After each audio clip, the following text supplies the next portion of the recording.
ముస్లింలు, క్రైస్తవులు, బౌద్ధులు, సర్వ జాతుల వాళ్ళు, కులాల వాళ్ళు, మతాల వాళ్ళు జరుపుకునేటువంటి అద్భుతమైనటువంటి పండుగ ఇది.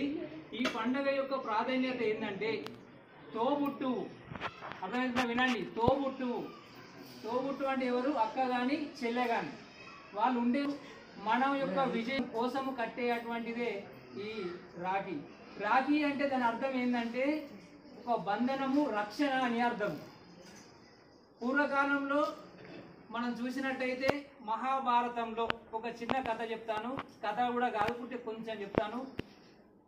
శ్రీకృష్ణుడికి చేసినటువంటి సేవకు సభా పర్వం, పర్వాలు మొత్తం 18 ఉంటాయి. సభా పర్వంలో జరుగుతున్నటువంటి సంఘటనలో శ్రీకృష్ణుడికి చెప్తున్నటువంటి సంఘటన విషయాలు చెప్తున్నప్పుడు అక్కడ ఉన్నటువంటి వ్యక్తి శిశుపాలుడు అతనికి రివర్స్గా మాట్లాడుతూ ఉంటాడు. తర్వాత శ్రీకృష్ణుడు తన సుదర్శన చక్రంతో వదిలి అతన్ని చంపేస్తాడు. ఆ చంపినప్పుడు ఆ సుదర్శన చక్రంను వెళ్ళే స్పీడ్లో శ్రీకృష్ణునికి వేలు తెగులుతుంది. ఆ తెగినటువంటి సందర్భంలో అక్కడనే ఉన్నటువంటి ద్రౌపది తన పట్టు చీరను చింపి శ్రీకృష్ణుడికి కట్టు కడుతుంది. అప్పుడు అతను శ్రీకృష్ణుడు ఆమెను చెల్లెగా భావించి ఆ రక్షణని రక్షాబంధంగా భావించి విరాట పర్వం కంటే ముందున్నటువంటి అరణ్య పర్వానికి వెళ్ళేటప్పుడు వాళ్ళు అరణ్యవాసం చేసేటువంటి సందర్భంలో వాళ్ళు ఓడిపోయినటువంటి స్థితిలో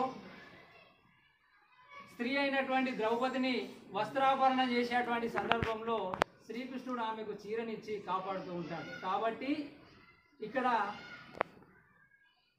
మనకు కట్టినటువంటి రాఖీ కట్టినటువంటి అక్క కావచ్చు, చెల్లె కావచ్చు, ఆమెకు మీరు రక్ష, మీరు ఆమెకు రక్ష, మీరిద్దరూ దేశానికి రక్షగా మీరు వీటిని తీసుకొని స్వీకరించి మనం అందరం కూడా ఒకే కుటుంబము, ఒకే విధమైనటువంటి ఇక్కడ చదువుకోవడానికి వచ్చినటువంటి అక్క చెల్లెళ్ళు, అన్న తమ్ముళ్ళలాగా ఉండాలని ఈ కార్యక్రమాన్ని నిర్వహించుకోవడం జరుగుతుంది. కాబట్టి దీన్ని ఉద్దేశించి డబ్బులు పెట్టడము, ఇంట్లో వచ్చిన వాళ్ళకి ఆడబిడ్డలకు పెట్టడం అనేటువంటి నీచ సంస్కృతికి అందరూ దారి తీస్తున్నారు.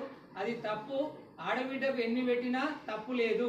అర్థమవుతుందా? కుటుంబంలో ఉన్నటువంటి భూమి జాగంతా మనమే తీసుకున్నప్పుడు వచ్చినటువంటి అక్క చెల్లెకు 5 రూపాయలు పెడితే తప్పేంద్రా?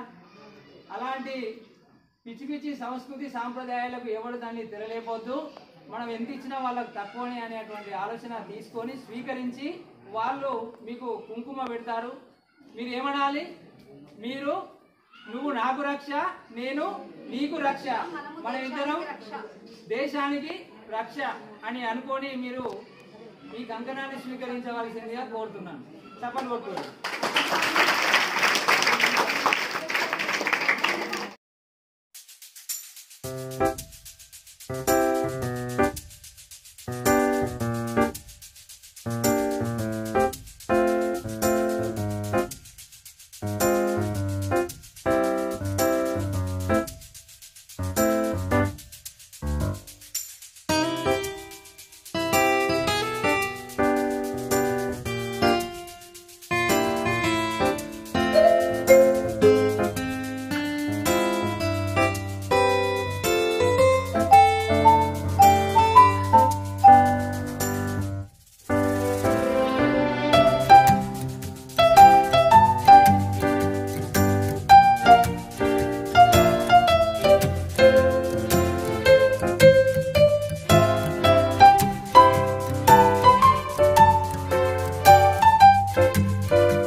మేడం ఏం కాదు అడవులు లేరు నాకు జంట లేరు మేడం ఏం కాదు